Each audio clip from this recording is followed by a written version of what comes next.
It's a different The Joy of Football this week because we're looking back at the season. Martin, Tyler and me choose our Premier League 11 of the season. Martin will bring you the quietly sung heroes team of the season. I'll bring you my team to make you scream. That's the best performances over 90 minutes against my Chelsea. And then in stoppage time, we'll wrap everything up. That's topical to us at the moment. If you've got anything to say, you can email us on thejoysoffootballpodcast@gmail.com. I hesitate there because it's joys, not joy.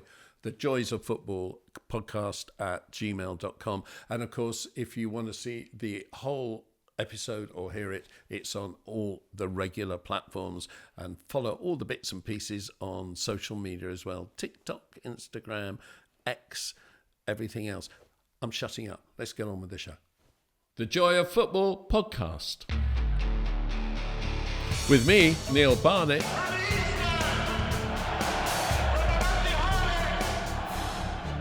And with me, Martin Tyler. Looks Rashadi!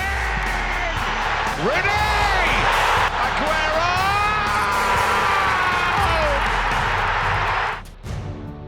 The Joy of Football. Hello. It's that time of the year where we pick our teams of the season. Yes, teams. We're both picking our Premier League team, but there'll be other teams as well.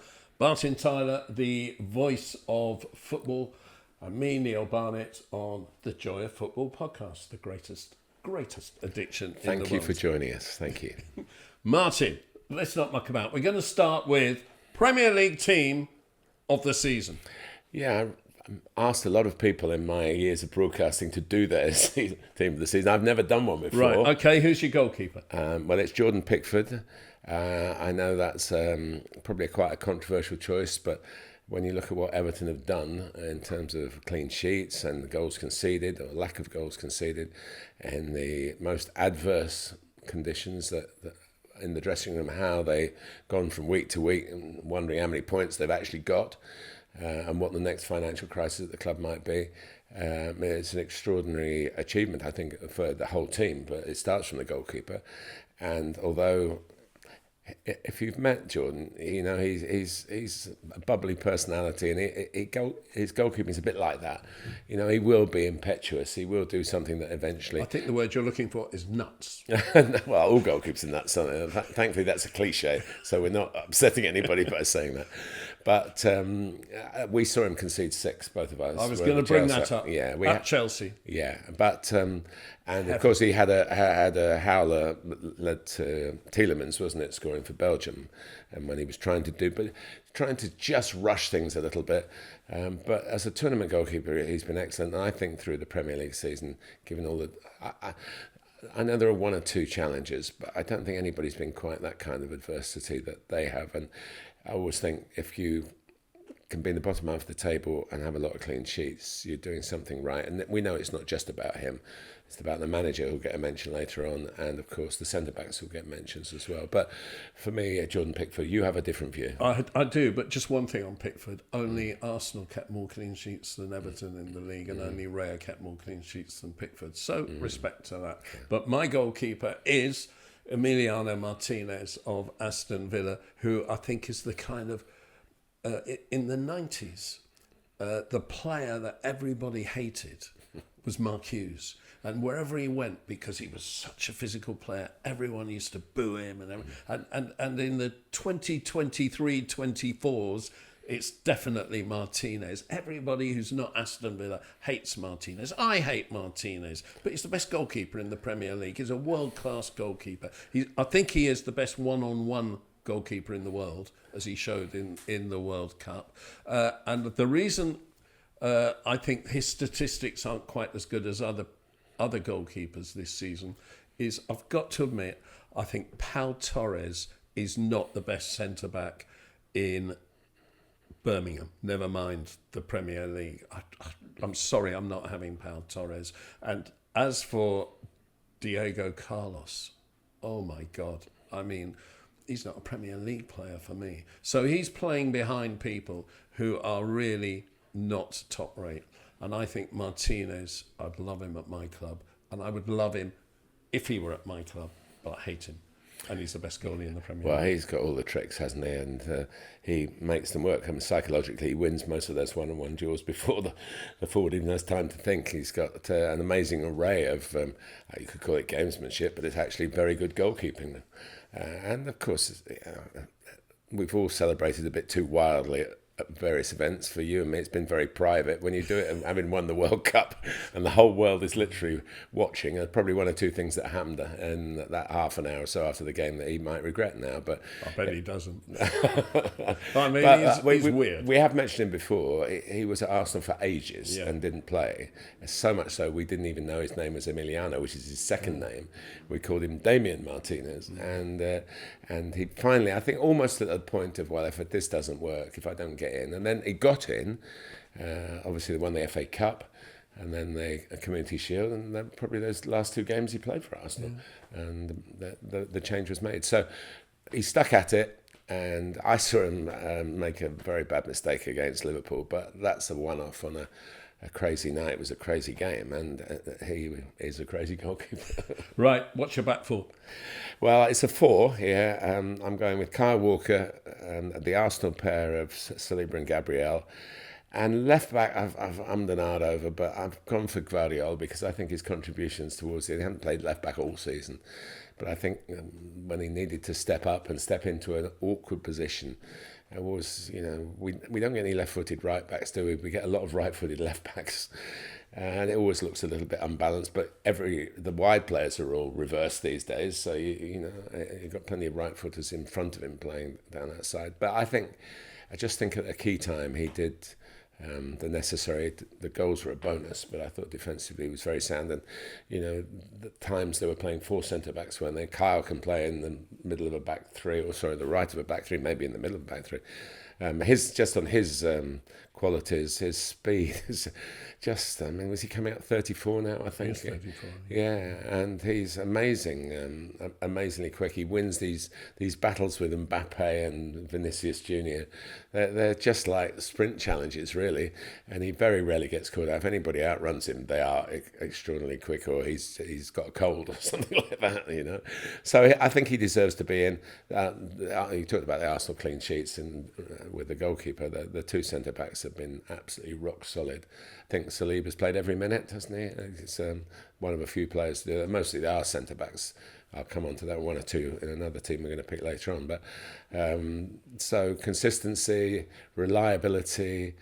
I do think that you start from how you defend. Most of the time you don't have the ball and you're working hard to get it back. So you might have the most talented players in the world when you can get the ball to them, but if you don't go and get it, you're not going to use them. So Arsenal have really strengthened, very strong, and they're all, Saliba's quite experienced now. A bit like Martinez, had to wait for his chance, and he's taken it, and they're my 4. Right, I am going Ben White at right back, Saliba, Gabriel, like you, and I'm going Nathan Ake, another Manchester City left back, because I think who can play centre back as well. Yeah, because I think he's a more natural left back. I know they've swapped a lot this season. What I like about Ben White in particular, firstly, he scores his fair share of goals, more than Kyle does. He's a natural defender, even though he's not a natural right back necessarily. But what I really like about him is, if you have somebody like that at fullback, and you've got Guardiola, it gives you power at set plays. You cannot be a short team. But his job at set plays is not to get the ball. I mean, he is absolutely brilliant. I've tried to study how. I'd love to speak to Nico Jova, who sets them all up. If you send most players who say, just stand in front of the goalkeeper, don't move, and they will move. So they get penalised. He's got it down to an art. And there have been 1 or 2 goals that have been queried but they've been stood. And I just think that's something that other managers will try and coaches and set-piece coaches will try to copy. But you need somebody who's got that sense of discipline. So he is, if you like, the sort of front blocker. The others do their job, and then Gabriel piles in, doesn't he? And they get other players on it. The delivery is fantastic. So that's Kyle's different. They are different right back. We've gone for different things. Yeah. In 2019, in the Champions League, I went to see Chelsea play Lille, home and away. And Lille had two outstanding players. Maignan in goal, who's now the Milan goalkeeper and the France goalkeeper, and Osimhen up front, who's the Napoli striker for now, and everybody's been looking at. Although he's had a bad season for Napoli, he had a bad African Cup of Nations and a bad Champions League. So I think everyone might need to reconsider. But they were both outstanding. The one who I thought was really overrated, and I kept saying, God, I wouldn't touch him, was Gabriel at centre-back. And how wrong was I? I think he's been the best centre-back in the Premier League this season. He's left-footed, which helps, because we've got a lot now of people. A lot of coaches seem to prefer a left-footed, left-sided centre-back.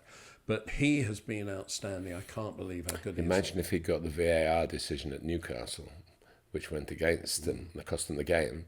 Arsenal would be running around with the Premier League trophy, wouldn't they? I mean, I know we can ifs and buts and maybes, but that was in a season people have said it's a bit predictable. The outcome, maybe if you look at the league table, you could have foretold some of it, maybe a majority of it. But the way we've got there has been magnificent. The twists and turns and the stories, and obviously VAR is now being held to account, and that's not a story for today. But I think he stood his ground. That's about the only time he didn't stand his ground in the whole. Just a word on Nathan Ake. Nathan Ake left the Netherlands and came to Chelsea as a 16-year-old. And he was different from all the rest. He came with his brother. And his brother went to Kingston University. And so he kind of led a student life, even though he was a scholar in the academy footballer. And then he was just a normal young man who happened to play football. And he's the most solid person you can imagine, which is a reflection of the way he plays. And I always thought he might not quite make the top level. He just, maybe he hasn't got an extra yard. In midfield he passes nicely, but not sensationally. And at the back he doesn't make errors, but maybe just not quite top drawer. Chelsea sold him to Bournemouth for £20 million, I think it was. Could have had him back, which was a Bournemouth record. Could have had him back for £40 million. That was the buyback clause. Didn't take it. Manchester City spent it. I don't think they spent any more than. I think they paid the £40 million. And he never gives the ball away. He never gives the ball away. He never gets beaten. He blocks every cross. He has been and he scores goals. And he's still only about 5'10", and he's still the nicest bloke in the world. Well, I can tell you where it all started from. Once he passed the test, the day before the Community Shield in 2012, when Chelsea were playing at Villa Park, he turned out for a Chelsea under-21 team at Kingsmeadow against Kingstonian. And obviously that was man's football, but he... and you were the coach of Kingstonian. I was the coach of Kingstonian. So not too many players in these teams that we're picking today that have actually played, set up a team against. But he stood out then because I think he was captain. We can work out what his age was. Josh McEachran played, Nathaniel Chalobah played, Sam Hutchinson played, and Billy Clifford scored the winner. We lost 1-0. Billy Clifford, who would probably been right back on the... I don't know. I think it was a sub, actually. Yeah, right. There you go. So that's our back four. What we're going to do now is bring you the rest of the team because we're going for different shapes. Yes. So we'll start with you. My shape, people won't like this too much. It's a bit too arty, really, I think, for a commentator. But I'm going 4-2-2-2. And so my two in front of the back four, it will take you 30 seconds at the most to guess. Rodri and Rice. The 3 hours in your life, 2 hours will do for me in this team, and they'll solve the mathematics of getting the points because they'll probably screen everything off and then go and score the odd goal as well. And Rodri, you can't beat Rodri, can you? So he's in my team, and I bet he's in your team as well. So that's the way. It's only to get other people in the team that I've gone this way. So go with the rest of your team. And then the two in front of them will be Cole Palmer and Phil Foden. And then it leaves two forwards, which I wanted to get in because I think I was always brought up that you have two up front, and Erling Haaland and Ollie Watkins will do for me. And I think with that kind of protection and then firepower, I mean, Foden and Palmer have got 50 goals between them this season, haven't they already? Filled with a game to come as we're talking. And Haaland's not got 50 himself this time, but he's well on the way to 40. So it's not a very... Forget the formation, really. I could have done it, putting Palmer and Foden from wider positions. But I just quite like that. Some managers have done that with success, and it's just a bit different. I want to be different from you, Neil. I've gone 4-3-3, which is what Manchester which is City a sensible thing to do. Play, and Arsenal essentially play, and Liverpool essentially play. I've gone 4-3-3, but I've still got 5 of the 6 that you've got. But I've got Odegaard in midfield with Rodri and Rice, and then up front I've got Palmer, Haaland, and Foden. I desperately want to get Saka in. I desperately wanted to get Diaz in, Liverpool, but couldn't manage it. But I desperately didn't want to put Haaland in. Now, this may sound crazy, but this is the top Premier League scorers this season. 27 Haaland, 22 Cole Palmer, 21 Isak, who hasn't got a mention but had a very good goal scoring season for Newcastle. It does take penalties like Haaland. Yeah.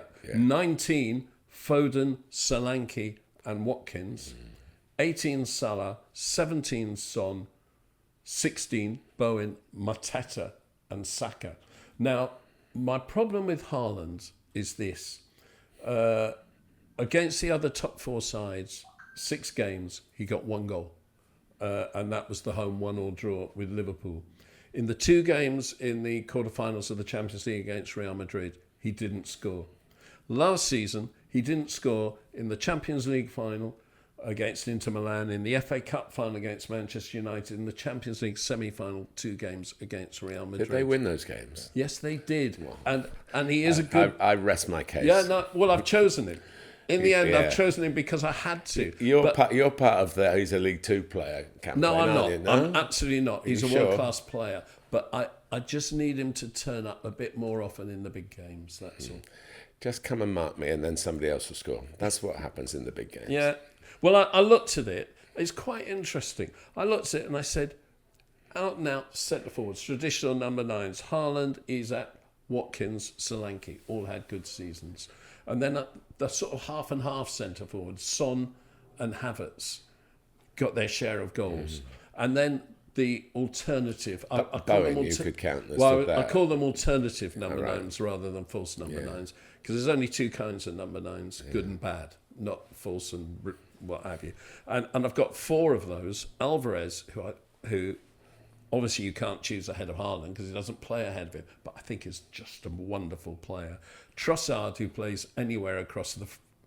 To be honest, Trossard can play anywhere and he'll be one of Arsenal's best players. Jota, who I think is Liverpool's best player probably, but doesn't play up front that often. And he's had an injury hit season. And Bowen. Yeah, and Bowen is amazing because Bowen was at Hereford and then went to Hull, and everybody looked at him, and he did play a few Premier League games for Hull, 7 I think. I don't think he scored before they got relegated in their last time in the top flight. And where's he going to go? He's not going to be good enough. His return, I did the game where he got a hat-trick finally. I think he'd had lots and lots of doubles, 12 or 13, 14, 15, something like that, doubles in his career. And he finally got a hat-trick against Brentford at the London Stadium. The joy, and he could have had hat-tricks before, but he's not that kind of player to go, I've got to give me the ball, like some selfish strikers, but say that it's my living. He does so many other things. And he does this, and we'll come on to this a bit later, he does this as a father of twins, young twins, so goodness knows how much sleep he gets, but good luck to him. And I just think he epitomises so much of what is good about our football and the way the pyramid works, that you can get to this level and go to a European Championships. I'm sure he will if he's okay, I think. And I hope he does really well. It's just kind of the kind of democracy and romance that makes us all love football. End of rant. My last away game before COVID was Hull in the FA Cup with Chelsea. And I was talking to a Hull supporter before the game, and they said to me, look out for Bowen. A big club's going to come in for him. And that summer, West Ham bought him. And he stood out in that game. He stood right out. And a West Ham supporter in USA, are you listening, Dave, contacted me straight away and said, do you know this Bowen? What's he like? And I messaged back, he's going to be an absolute star. And I went to the West Ham 2-0 win over Manchester United. I think it was 2-0. And I just thought, why would you spend all that money on Haaland when you could get Mark Bowen? Probably for 50 grand. Well, Jared Bowen. Jared Bowen. Yeah. Mark Bowen's old and Welsh. Jared Bowen, when you could get him for 50 million, probably. And I wish my club had bought him. Yeah, he's got this knack, and Jota's got it as well. They're not tall, and yet but they get headed goals. When Jota didn't score any headed goal for Wolves, I think so maybe something at Liverpool's happened for him. But Bowen, the ball goes in the box, and there are all the big guys in there, and Antonio's not hugely tall, but massive in the air, brilliant in the air. And it's Bowen who's wheeling away because he's headed a goal for the Hammers. Okay, so just to finalise this, give us a rundown. Give us your team reading. Right, Jordan Pickford in goal. Back four of Kyle Walker, William Saliba, Gabriel and Joško Gvardiol. Two holding in midfield in Rice and Rodri. Two ahead of them in Cole Palmer and Phil Foden. And up top, Erling Haaland and Ollie Watkins. Who we haven't mentioned, just give us a line on Ollie Watkins. A winger who's become a striker, who's responded to the management, Unai Emery, who stopped him going out to the wings and made sure he makes his runs penalty area to penalty area in the width of the penalty areas. Has got a real knack of finishing, plays for the team and stretches the opposition. So there's always a ball in behind, but he'll still come and get involved in link-up play. Really develops as a player. Another Exeter, Brentford, Champions League. That's the pyramid. Brilliant. And my team, just for the record, in goal, Martinez, a back four of three of Arsenal, Ben White, Saliba, William Saliba and Gabriel, left back Nathan Ake, a midfield three of Martin Odegaard, who I think has become a little bit underrated because everybody remembers him as the kid from Real Madrid. But I think he's become absolutely world class, unfortunately, because he plays for Arsenal. Rodri and Declan Rice, and a front three of Cole Palmer, Erling Haaland and Phil Foden. Okay, we're going to do two other teams now, and we're going to start with Martin's quietly sung heroes of the season. Yes, I wasn't going to call them unsung heroes because I think most Premier League players get a certain amount of singing, don't they? Often they have songs in their own names. And I actually left out Jared Bowen and one or two others, kudos at West Ham as well. They're too good to be in the quietly unsung, but we haven't really mentioned Mateta at Palace, Eze at Palace, and obviously Elise as well. And I've tried to get a sort of modesty into the team, and I start with Ortega, the goalkeeper, who, if you're looking at incidents, actually won Manchester City the league. I think you can put that spin on it. The moment, I wasn't at the game, I was watching at home, the moment that Son broke free, and you're thinking, well, he's the best player that Arsenal fans want in that position. Mikel Arteta said that. Did he? Yeah. He said, if anyone in the Premier League one-on-one, I want it to be And Son. I was absolutely sure. And of course, Ortega had only just come on for Edison, and he's filled in for him a few more times this season. But he did play in the cup final last season, the FA Cup final, and kept a clean sheet. No, he didn't, because he did a penalty. It was only a penalty, wasn't it? So I think he's probably very loudly sung by Manchester City fans, but I think generally, we talked to in an earlier podcast about the backup goalkeepers and how well they've done, and you're going to come on in a minute to another backup goalkeeper. Then Daniel Munoz of Crystal Palace at right back, James Tarkowski of Everton, Max Kilman, and the left back was a bit of a puzzle. We think there are no left backs, that's what we've been saying, but I've gone for Alfie Doughty, who plays left back or left wing back. I'll explain why, but honourable mentions for Destiny Udogie, Tyreek Mitchell, and Ryan Ait-Nouri, who's going to make a few headlines maybe in this transfer window, of Wolves. But I've picked only one player per club, so with Kilman in, he couldn't get in. So that's my back four. Do you want me to stop there and explain about that, or go on to the rest of the team? Pick out a couple and talk about them. Well, Munoz, I haven't really seen much of. No, well, he came in January. On Roy Hodgson's watch, I think, still, to be fair to Roy and Ray Lewington. He's a right back, but they've been playing since Glasner took over. They've been playing as a wing back, and he can do that. He's very athletic. He's coming up 28. It only cost €8 million. I'm not quite sure what the conversion rate is, but it's still pretty cheap, isn't it, in terms of pounds. He's a Colombian, signed from Genk in Belgium, and he's just come at the right time.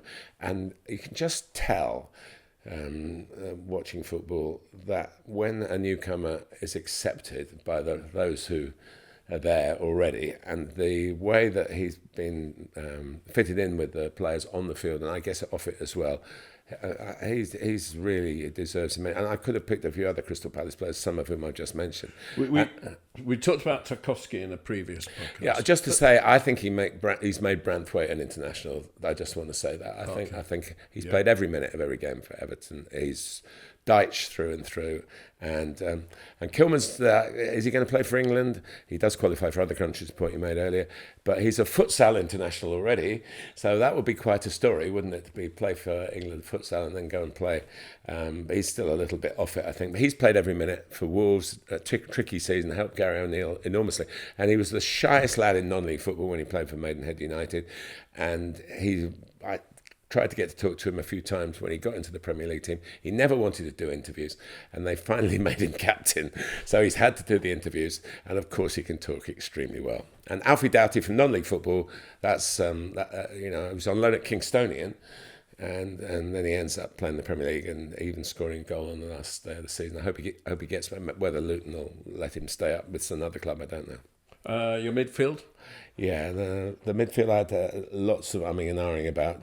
John McGinn, Endo from Liverpool and Sarr from Spurs. As I say, one per club. Endo's quietly fitted in. I think Munoz has been less quiet, but Endo he lets the others play. McAllister and Soboslai and people like that. He's just there. He's just the hub of the midfield, and extremely. He's quite a senior player to come in to Liverpool in a changing midfield. I think he's kept them ticking over nicely in the final Klopp months. Knows the job. And there's a good international record with Japan. Yeah, excellent. Sarr is so athletic, and he never gets a mention. 19. I think it was 19 when the season started. He's probably 20. He is definitely an unsung hero. Yeah. But he's brought so much to Ange Ball, if we can call it that, and I just think he deserves a mention. Spurs deserve a representative, and when the doggy missed out, I went for Sarr. But John McGinn, I just want to speak about him because I just think he's phenomenal. He's not the most graceful player. He's got terrific technique. He's got fantastic competitive instincts. He can score a goal. He can make a goal. He can win a tackle. He covers every blade of grass in his own style. He does. He's a chugger. Yeah, all the time I've been involved in football, Scots have had these qualities: determination, competitive streak. You can't take any liberties with the Scottish players. On the field anyway, and there's no question that, he got sent off. People say he got sent off against me, but he got sent off because he was so frustrated the way the game was going. I think he's been, and Villa, what they've achieved, we did it all last week, so I don't want to labour it, but John McGinn would do for me. Yeah, and your front line? The front line. Oh no, you got a number 10. Well, yeah, I have Morgan Gibbs-White, who never fails to enchant when you watch him play.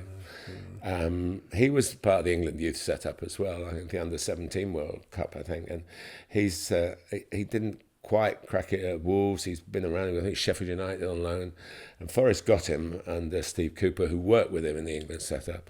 And I think that he just is the joy of football in one body. You know, everything he wants to do is to create or score. And Forest have well done to them for staying up, and he deserves a mention. The two up front, I would say Mateta was close to being in this because he's done fantastically well, but maybe he is. They have songs about him, that's for sure. So he is not an unsung or quietly sung hero. Rodrigo Muniz at Fulham, who had that purple patch. Fulham struggling all season to try and cover Mitrovic, yeah.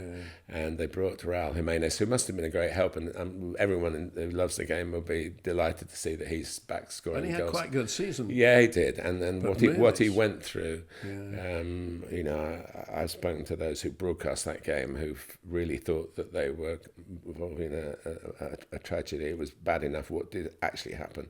So, but Rodrigo Muniz, who's come over.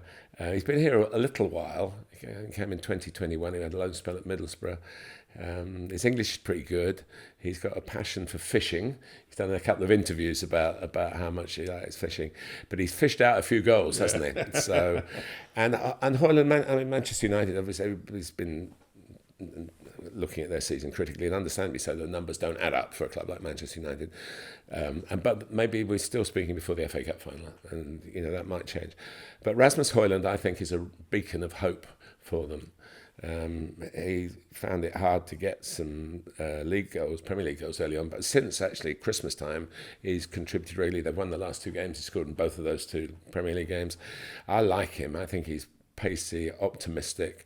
And they need some future thinking, and he's done well in the present. But I think he'll have a very good time because he's wondering what the future will hold. Will Erik ten Hag stay? We're all wondering about that, and who will come in and manage. But the goal scorers, you know, they live in their own world, and I think he's in the right world. Right, that's Martin's quietly sung heroes of the season. Now. In the many years that I was editing Chelsea's publications, every year I used to do this thing called the Team to Make You Scream, and it was the best performances in 90 minutes against Chelsea that season. I used to get the players to choose it, but I'm choosing it now because we haven't got the players here, and it just gives me a chance to bring up different players. So Martin, this is the Team to Make You Scream. The best individual performances against Chelsea this last season. And I'm going to start with Kelleher in goal for Liverpool in the Carabao Cup final for the second time in 3 years, the same game. I've got two questions for you on Kelleher. How do you pronounce his name in full? Caoimhín Kelleher. Caoimhín. Yeah. But they don't call him Caoimhín, they call him... I don't know. They shorten it. Probably, yeah. Yeah. But it's Caoimhín for the commentators anyway. Oh, okay. And it is, we talked about the difficult languages, Irish, so Gaelic or whatever it is. That is impossible, both first names and second names at times. But we do our best. But he's been exceptionally good in other games as well. Well, this is the interesting thing because unlike Ortega at Manchester City, he's young. And he's got his career ahead of him, but he's chosen to stay, and he's in his mid-20s now, I think. Why has he done that? How good is he? Because when he came in for a stretch when Alisson was injured, he had a little bit of a dip for the first time. Well, Jurgen Klopp absolutely loved him. Now, of course, that's a change, as quite a few Premier League players are finding that they're not going to have the same manager next season. We'll see the repercussions of that. He's been extremely highly thought of. That's a kind of something you want to get rid of, really. It's like the word promising, isn't it? I think he's better than promising. He's delivered. He's played in a lot of big games. And I think you're right. He's obviously played well against Chelsea in a couple of seasons. Yeah, what I would say is that Kelleher and Ortega are both better than Chelsea's goalkeepers. Oh. Right, okay, my back four... Conor Bradley, Liverpool again for the 4-1 win at Anfield, where he scored his first goal and he made a couple, and I think he is going to free up Trent Alexander-Arnold to play in midfield if needed. Everybody Connor Bradley is Neil's pet. He's met him, he's interviewed him, and he think really he's a likes really good him. And I've only heard interviews with him. I've seen him play. He's a very good player. And of course, he did score against Chelsea, which was a great goal. Yeah. Two centre-backs. I'm cheating here because they both played in three at the back, and I'm playing them in a back four. But Joe Willock, Nottingham Forest, he was captain. I think you mean Joe Worrell. Joe Worrell. I can't even remember. He's so unsung. I can't remember his name. Joe Worrell. He played in the centre of a back three. It was an awful time for him. He'd lost a close relation in a car crash, and I think Chelsea had 2 shots on target at Stamford Bridge, and Nottingham Forest won 1-0, their first away win in months. And partnering him, I've got Ethan Pinnock of Brentford. Again, Chelsea, very few shots, loads of possession, and he scored the opening goal as well with a header from a corner. Dulwich Hamlet's Ethan Pinnock. Really? Yeah, he's very proud. Any of us involved in non-league football are always thrilled when players make that step up. I mentioned Alfie Doughty earlier, but there are plenty of them. But Ethan, who was exactly the same unflappable sort of centre-half that you find now in the Premier League. It's a wonderful achievement for him to be in this team. And Joe Worrell was, of course, captain of Nottingham Forest, and things haven't gone his way. So it's nice to be able to give him a mention here. I think that's part of the joy of football, that we reflect on whatever excuse, and in your team playing particularly well against Chelsea. So, and in Brentford, we hadn't given too much credit. I was going to mention Brian and Burmo earlier, and Rico Henry, who we talked about the lack of left backs. Rico Henry, outstanding in Brentford's previous seasons in the Premier League, has hardly played. Yep. Sorry, Brentford. Yeah. Left back, though, I've got Luke Shaw, who hardly played this season, and actually only played 45 minutes of left back against Chelsea, and then went into the centre of defence. And is, or certainly was, a big Chelsea fan. Yeah, and you knew him when he was a schoolboy. Yeah, I knew him. He was 9 years old. He played against the team that I coached, little primary school, and not very far from the Chelsea training ground. And strangely enough, and you never do this, but I only know it's true because the other player involved has told me this many times. I said we go man for man or boy for boy on Luke Shaw, because he came with the shoulders are still as wide as they are now. And he's called James Richmond, and I need to mention him because he got promoted into the National League South. He played for us at Hampton and Richmond when he was very young, but he's playing for Enfield Town, and they've just got promoted and through the playoffs. And very well done to James. So he's become a footballer as well. Not at the same level, although his attitude and application is in many ways just as good as Luke. But Luke had the ability and obviously the opportunity, and he took it with open arms. So, yeah, that was a long time ago. But I still, every time I see Luke play, it does cross my mind. And I can imagine James Richmond has dined out on that story from the intervening years. What would they be now, both 28 or something like that? Yeah. Wonderful. Right, my midfield three, Martin Odegaard, who seems to be getting a lot of mentions for the 5-0 Arsenal win at the Emirates, in which he was just outstanding. Declan Rice, for actually a 2-2 draw at Chelsea. Chelsea were 2-0 up. Sanchez miscued a clearance, and Declan Rice from 40 yards hit it first time with the outside of his foot into the corner. And Declan Rice has become technically a really good player. And whose net did he slip through? Left, kicked out at 14. Don't remind me. Yeah, and Luke, of course, could have come back to Chelsea. Yeah. Well, Luke failed a trial at 14. Yeah.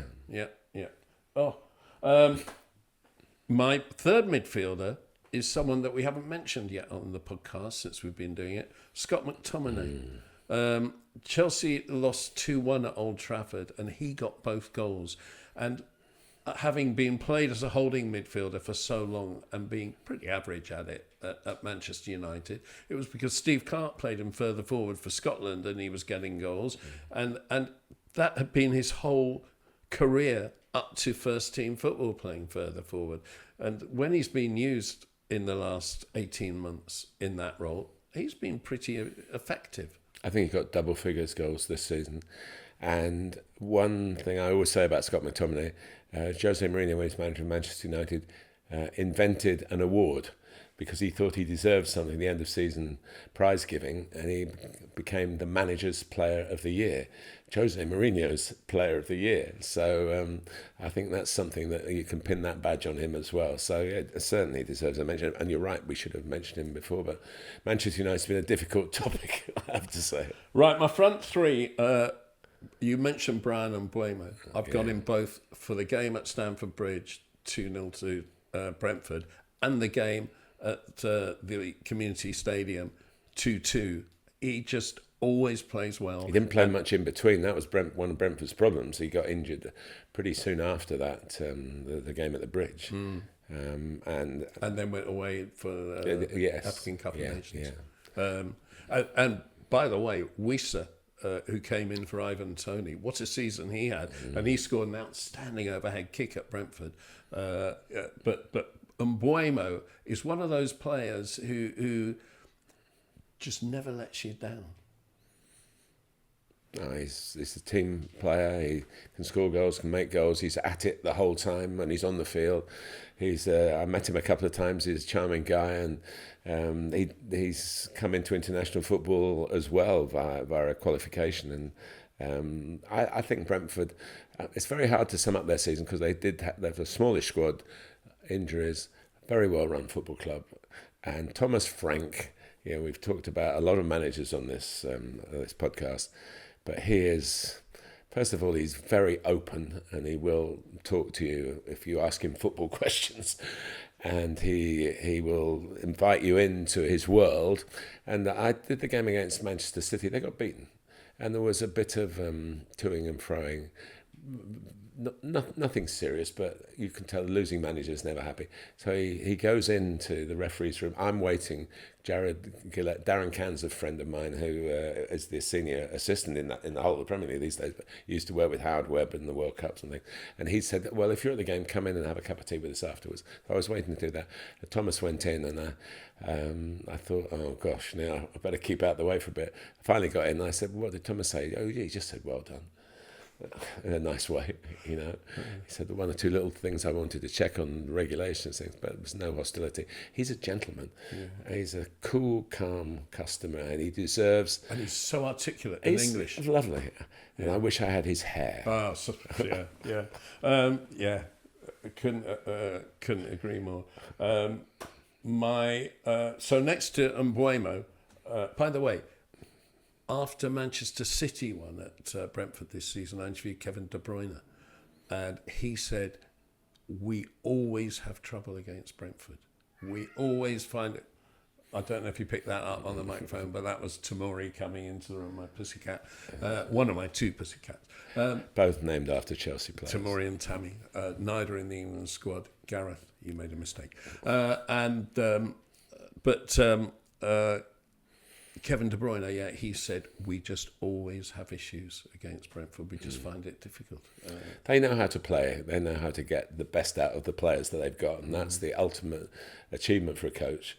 I think the last few weeks at Chelsea showed how you benefit from a coach who gets the best out of a group of players, but takes a little bit of time to do it.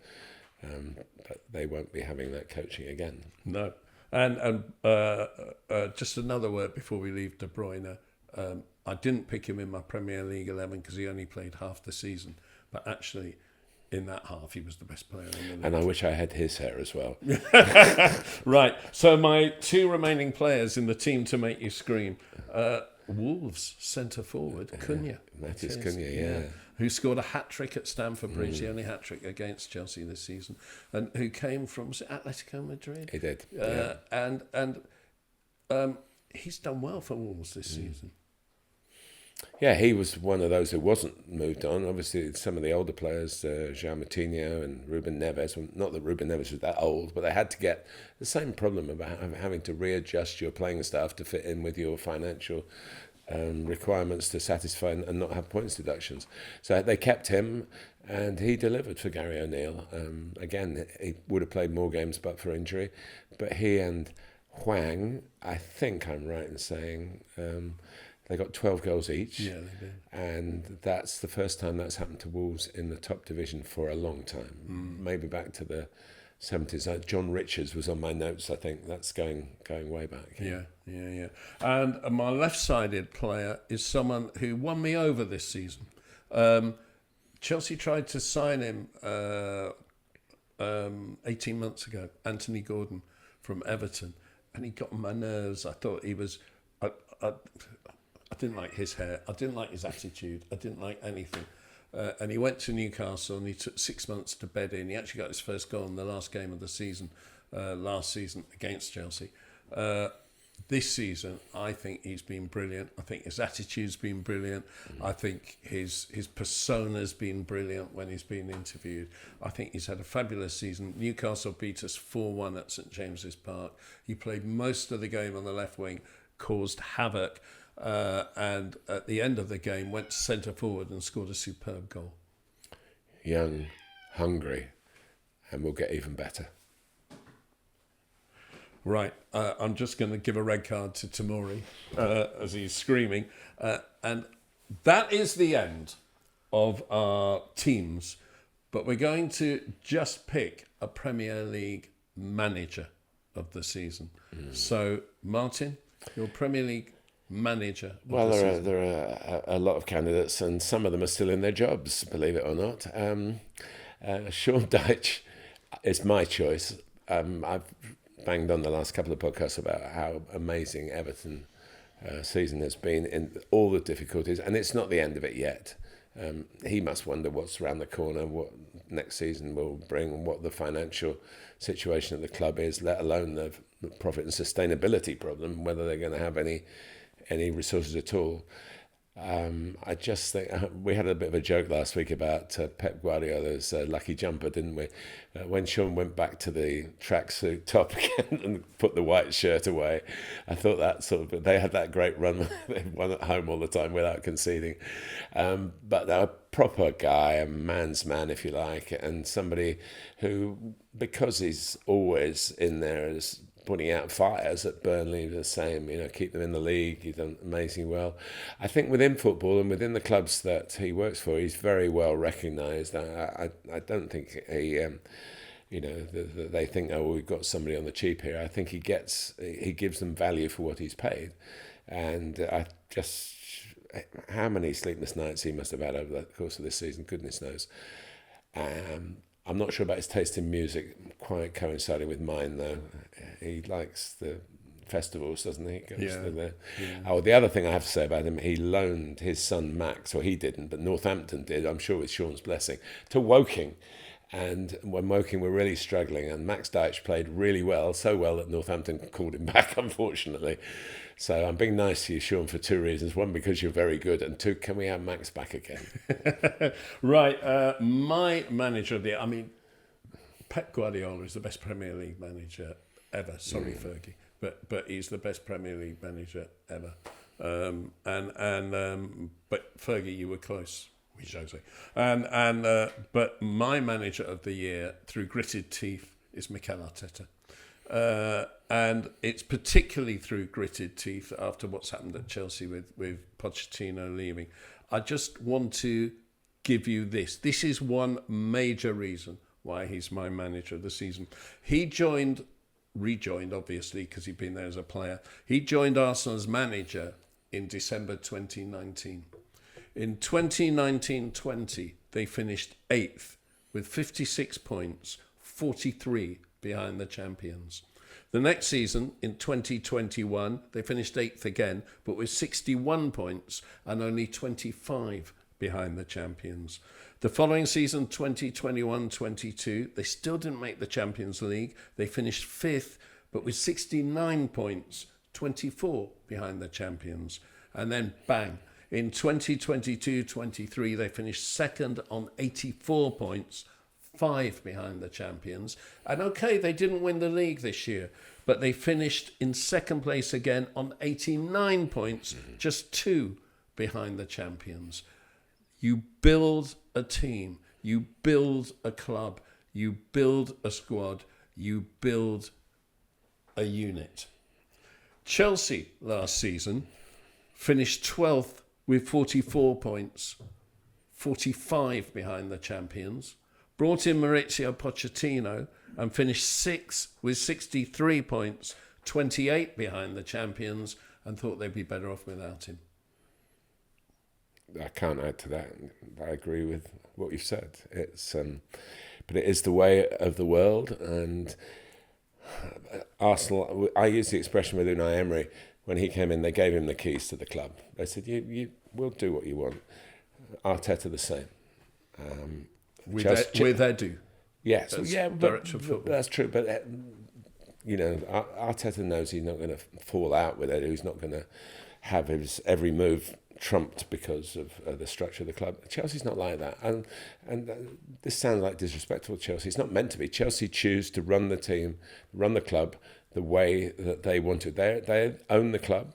I don't call them owners. They're more investors, but they have the keys to the club, and they're not going to pass them on to those that obviously don't believe in the same modus operandi, and that's what's happened. And whether we don't know which way it went, who in the end decided that we're better off partying. It could have been either party, to be honest. But it's a shame. But it's Chelsea, and nobody's going around going, of course, the results say it's a daft thing to do. Won 5 in a row. You've got to qualify for Europe. But there are other issues at Chelsea that aren't as public, which is how they're going to solve their own financial problems within the new structure. And that could have played a part. If we've got to sell players to not have points deduction, we're going to have to sell the players we make the most profit on. If the manager doesn't want to sanction that, then there's obviously an impasse, isn't there? So I don't think, it's too easy to be cliched about Chelsea. I think we need more information as to how and why, and whether it's about personalities, possibly, but I think it's more about policies. Yeah, but if you have directors of football pulling strings, then directors of football should do press conferences, and it shouldn't just be down to the manager to have to face the media every week and try and not explain what he's not responsible for. I don't know whether with the regulations that Premier League managers have to speak. So there's no way out for Poch or whoever it is. Yeah, they have to speak. I don't know. Directors of football should have. I don't know how many requests we've talked here about. David Ellery is still open invitation. Lawrence Stewart and Paul Winstanley, come on our podcast and put your case. I don't see there's any reason why you wouldn't want to do that. The invitation is there. A final word from you on Arteta. Splendid, but backed. And he knows how the club is run. He's obviously played. He's captained the club. He's he's steeped in Arsenal. It's a strange thing to be steeped in Arsenal and Manchester City as well. But a proper football man who's demanding, and that's the levels that we see, and perhaps we don't explain often enough. The levels of dedication. No wonder Jurgen Klopp, and I was there on Sunday for his film. No wonder he's exhausted. Football is the game that never sleeps, and if you've got a job in it, you're lucky to get a nap here and there. And no wonder we wear people out. But Arteta at the moment is young enough, and he hasn't reached that point. And I saw Gary O'Neill galloping up and down the touchline, and Jurgen Klopp waiting to get the plane back to Germany, because he's given everything to it. So we've got to remember that we're dealing with people here, not just computer game names, and their lives being lived and sacrifices being made. Yeah, of course they get well paid for it. But people lower down for the football pyramid don't get so well paid for it, but they feel just the same about it. And you said it in our very first podcast, it's an addiction, and we're all subject to it, really. And the crucial question, do you wish you had Mikel Arteta's hair? I was going to say that, actually, and I thought I've done the hair thing a bit too often. But yes. Right. Okay. We've gone down a different road this week because it is the end of the club season just about coming up. Obviously, the finals are taking place now. So we will come back to some of our regulars, 3 of the best, and voice of passion, voice of reason, and of course, Martin's letter from the gantry. We'll also be bringing back Time of Our Lives, which we'll be doing with national teams for the Euros. But right now, we're going to bring this to a close with stoppage time. The board is up. Stoppage time. And stoppage time, we got a couple of little issues, and we're going to start. Look, this has been the most fantastic season for the underdog. Aston Villa qualifying for the Champions League, Bologna qualifying for the Champions League, Stuttgart qualifying for the Champions League. You don't need this reframing of the Champions League. You just need these new teams in it, and it's absolutely brilliant. Bayer Leverkusen winning the Bundesliga and the wonderful victory by Atalanta. Ademola Lookman, eh?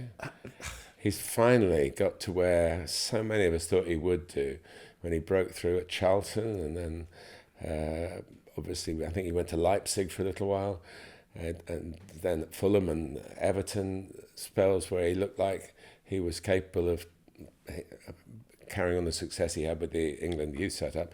And then, of course, in the end, I think he really wanted to play for England, because it was a long time before he said to Nigeria, OK, I'll use my family qualifications.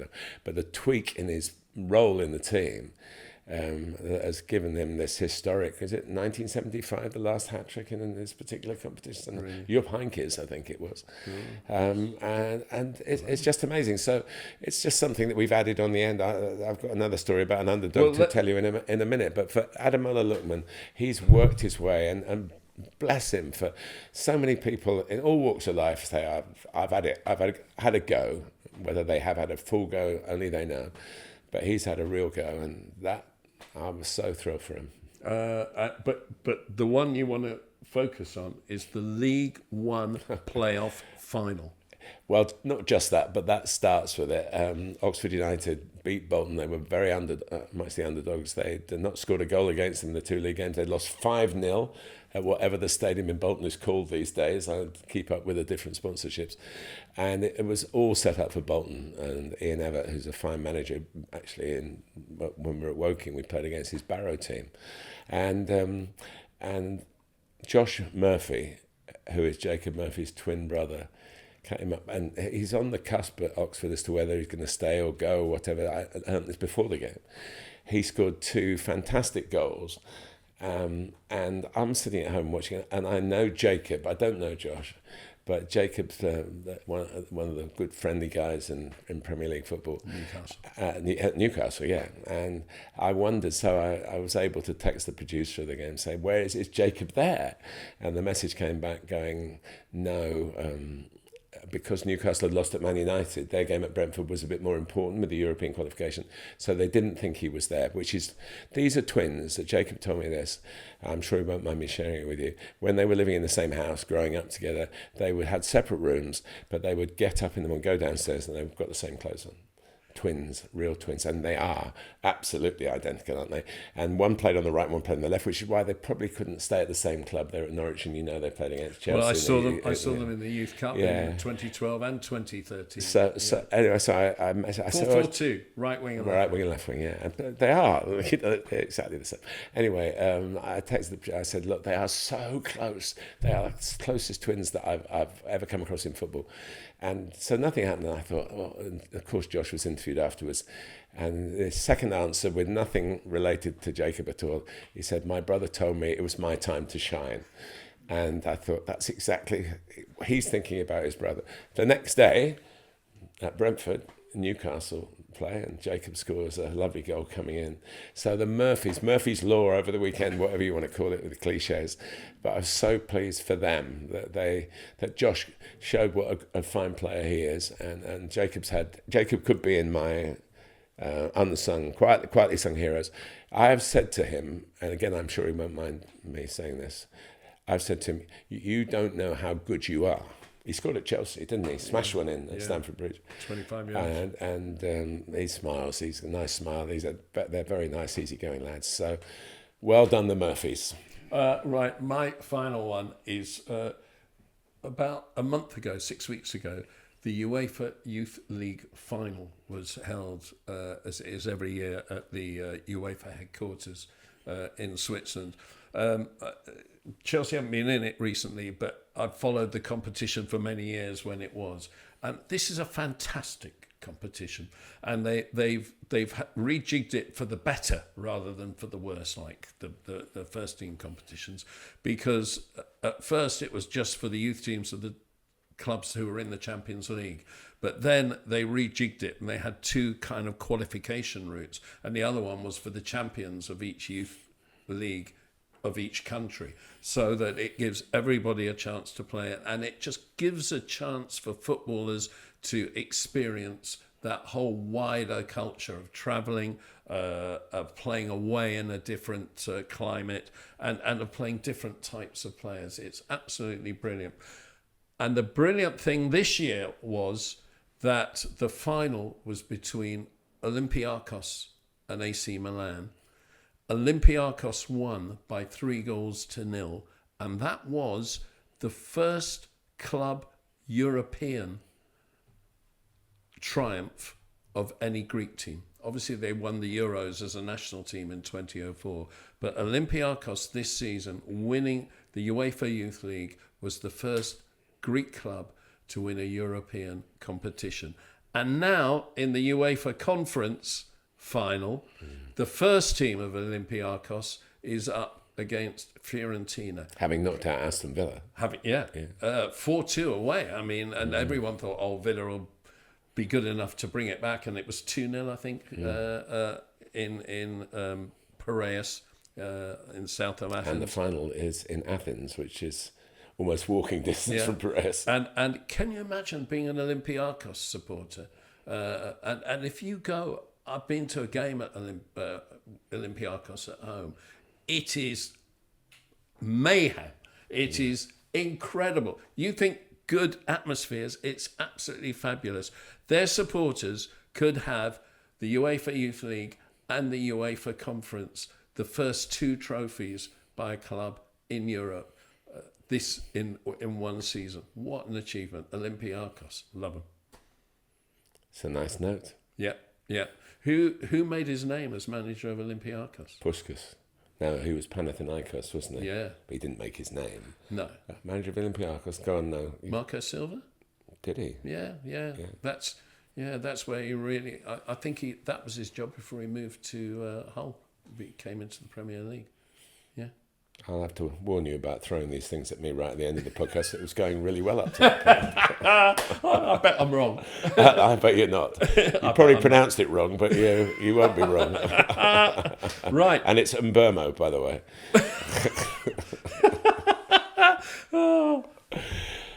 Slapped hand. Right.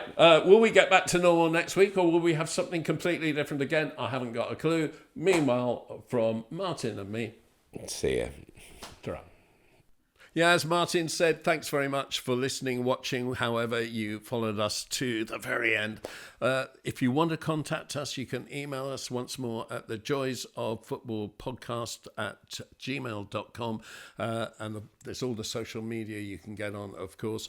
But the other thing I just want to remind you about is the Patreon, where there are lots of little extras that you can get involved in. Why not go on there and, hey, feed your addiction, the best in the world.